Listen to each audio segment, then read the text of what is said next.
Cultivate your faith with the pure Word of God. Hello, friends. Peace and grace be multiplied unto you. Welcome to Cultivate Your Faith, a presentation of the pure Word of God.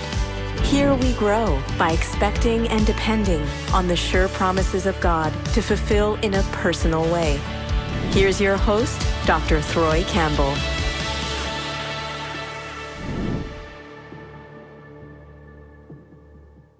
Hello, my friends. Welcome back to your faith story on the Cultivate Your Faith podcast. This is part 2 of our conversation with Joseph Roberts. Again, Joseph Roberts is a speaker and educational consultant who partners with educators to develop schools, classrooms, and relationships that help students be their best.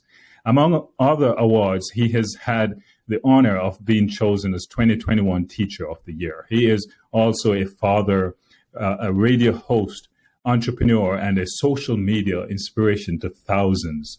Joseph is a gifted educator and has worked with youth for the last 20 years.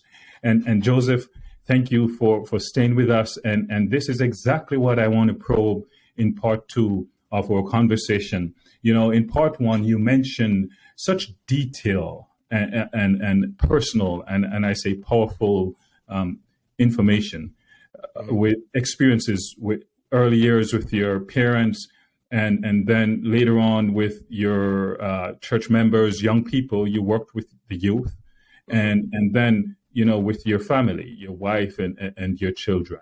So really, and you can take this where you want to go. How has these early experiences shape your career today, your work with young people, perhaps in K-12 or youth in general? Yeah, absolutely. I think, first of all, it gave me a desire to go that direction.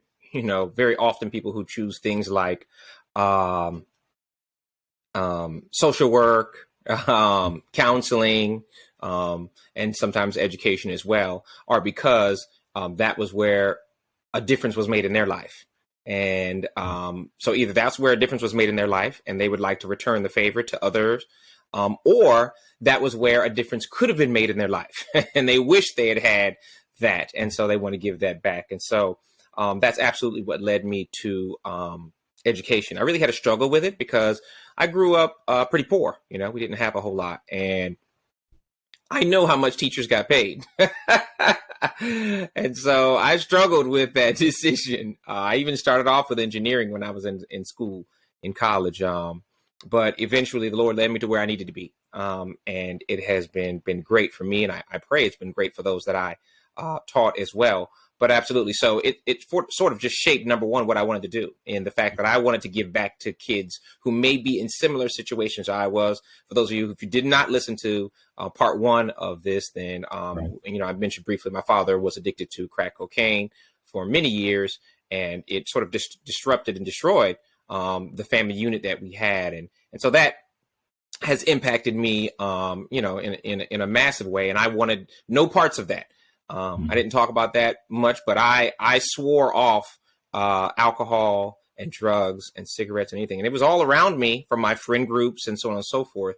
But I never once, by the grace of God, ever tried, tasted, sipped anything one single time, because I did not want the life that my father gave me and my family. And I figured, you know, one way to guarantee that is to not follow the similar path he did. My father's a brilliant man.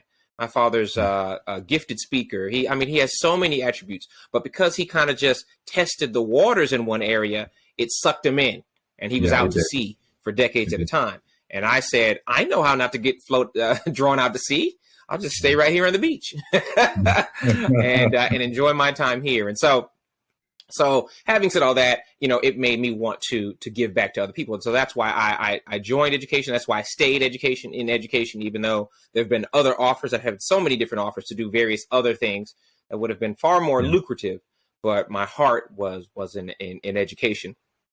And then it shaped how I go about educating. I'm not in it just to say, for many years I was a math teacher. And so I did not go about it saying, hey, you need to get this math. This math is so important and this math is going to change your life. And for a few, it will. But what I believed was I wanted to change the lives of the student overall. And I felt like I was going to use math as a way to interact with them. And I was going to use the math to help them to learn how to develop themselves. But it was about me helping them become better people. And so some of the ways that God influenced that, and my faith in him influenced that, is that anything he told me to do, I was trying to do it. And at first I didn't see how that was applying, but over time I began to see. And one of the things is something small, but I believe that you should maintain the temple of God. I believe you should try to stay in some similar sort of shape. I believe you should try to eat the right things. I believe you should try to get enough sleep if you can. I believe in that whole process. Well, I didn't recognize what that was doing for me. Well, see, that was giving me insane levels of energy. And I didn't realize how important that was, because when your energy level is high, that now enables you to have high level of creativity because your mind is alert and aware. And in the classroom, you're constantly having to make adjustments based on each individual student, based on the classroom culture, based on where you are in the lesson plans. You have to do that. So you have to stay on your toes. Well, it helped my mind stay clear and creative. It also helped me have greater energy when I was down on something. I didn't feel like doing something. I was able to muster the energy to do it anyway. So just something simple like the things that I'm eating. Why? Because I trusted God. I didn't say, well, you say, I need this much sleep, or I need to do this, and I don't feel like doing that. I say, well, I'll just do it because you asked for it. And as a result, then I got positive results. So that's just one way, my faith in God has influenced the work that I've been doing. That's powerful. Yeah, go ahead. No, you continue. Oh, okay. See, another way is just like in how I treat people. Very often, we want to treat people how we deem they deserve to be treated. Okay. So in other words, if they're rude to us, if they're mean to us, if they are not doing what we ask them to do, which happens moment by moment in the classroom. I'm constantly asking students to do something and they don't want to do it. They don't want to be quiet. They don't want to sit down. They don't want to finish their assignment. And so I could choose to treat them how they're treating me. But I was taught, by my parents and through the word of God, that I should, use the golden rule. I should treat people as I wanted to be treated, regardless. And I think that effect is seen by my students, and they don't see that I'm treating them as a number. They don't feel like all I want out of them is a good grade so I can look like a great teacher. They realize that I want them to be better people. And they internalize that and say, well, I must have some value. And if I have some value, and what can I do with this value? So then they turn and try to do better in my classroom. So very, very, very rarely did I have classroom management problems. Sorry, that's teacher talk. Very rarely did I have kids talking a whole lot and yelling and running around the classroom if I didn't want them to, because sometimes we all yelled and ran around the classroom for fun. Very rarely did I have major issues with them because I treated them how I wanted to be treated, Right. And I think they felt that. So once again, my faith and trusting that God is saying this is how you should treat people. That's not always how it feels. I don't feel like treating people like that sometimes. When they're treating me wrong, when they're saying things to me they shouldn't say, I don't feel like treating them the way I want to be treated. But I was kind of trusting, okay, God, you said this is what I should do regardless. So I'm going to try to do that. And it pays, great dividends. See another example of that. Go ahead.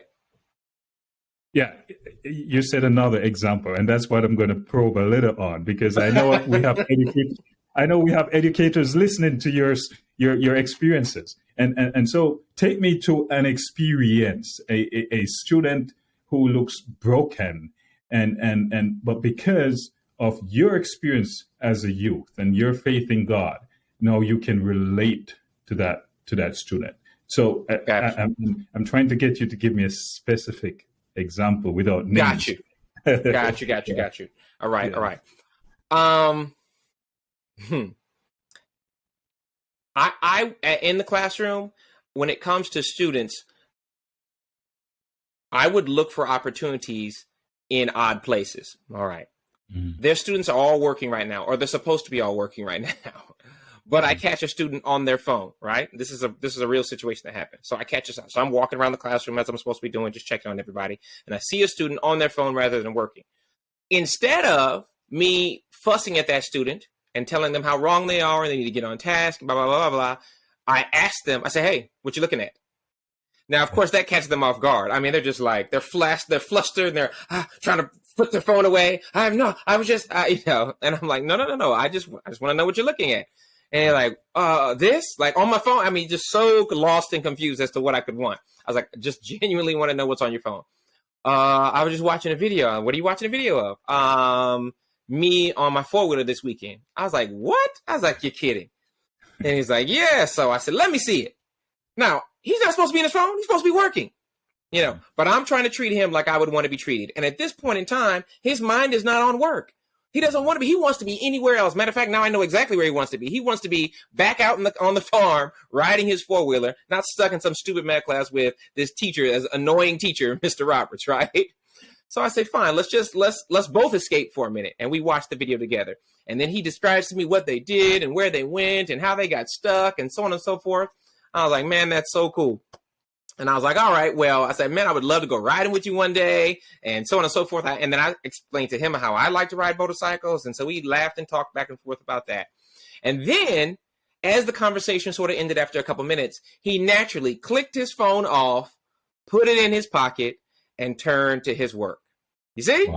Wow. Treating him how I wanted to be treated, recognizing that he's a kid, he's 13 years old and he doesn't always want to be doing this math work, but just giving him a few moments where he can express himself, where he can talk about things he likes, where we can relate, allowed me never to even have to say the words, put your phone away and get back to work. But he naturally did it. And now he feels comfortable enough to ask me a question, because the reason he doesn't want to go back to his work is because he's feeling stuck. He's feeling like he doesn't understand it. He's feeling like he doesn't know what he's doing. So it makes him feel uncomfortable. So he wants to avoid it. But now he feels like he has a partner, a motorcycle partner, a partner that he can come to get help.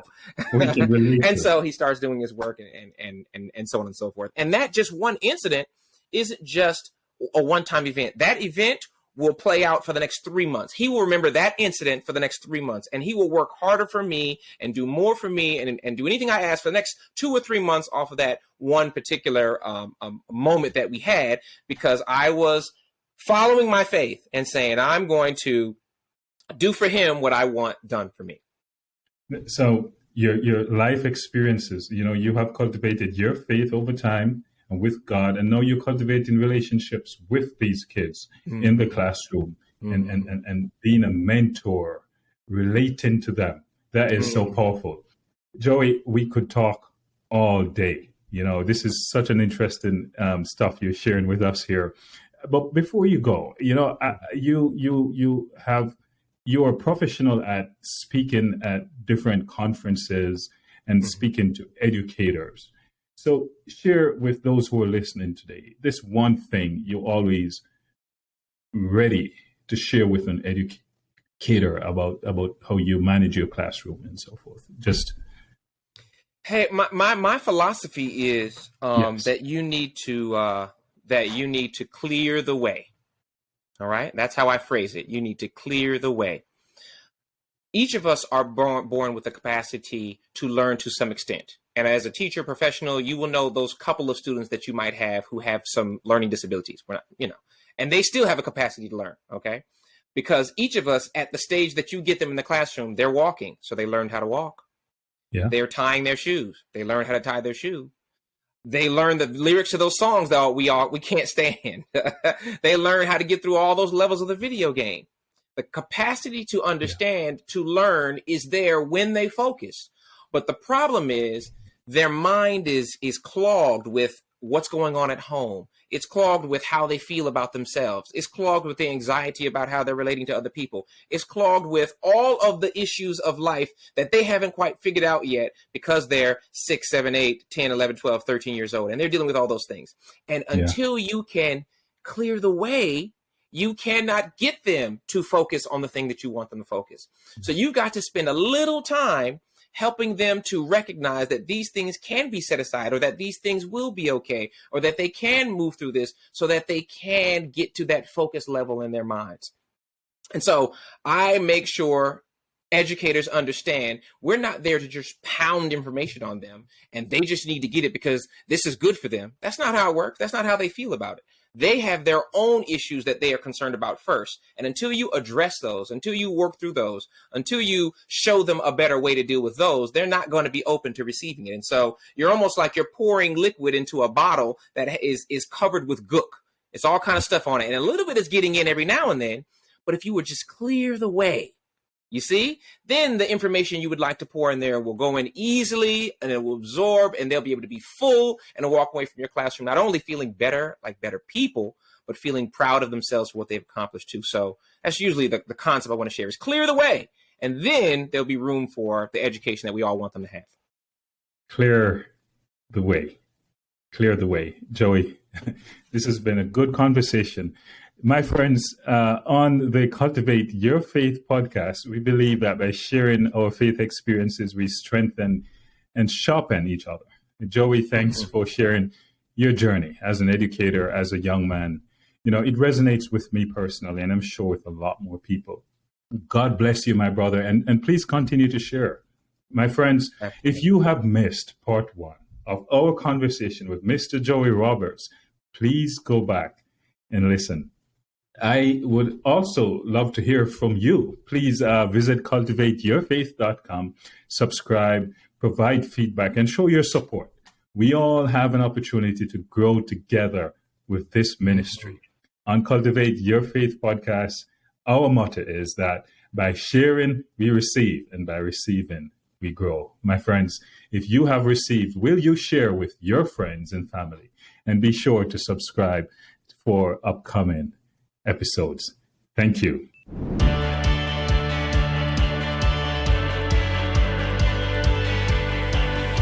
Thanks for listening to Cultivate Your Faith. We cultivate our faith by feeding on the Word of God.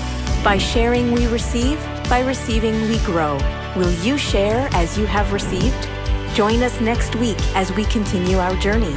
Go to CultivateurFaith.com to sign up to our email list, subscribe for new episodes, and find the resources mentioned in the show notes. Until next time.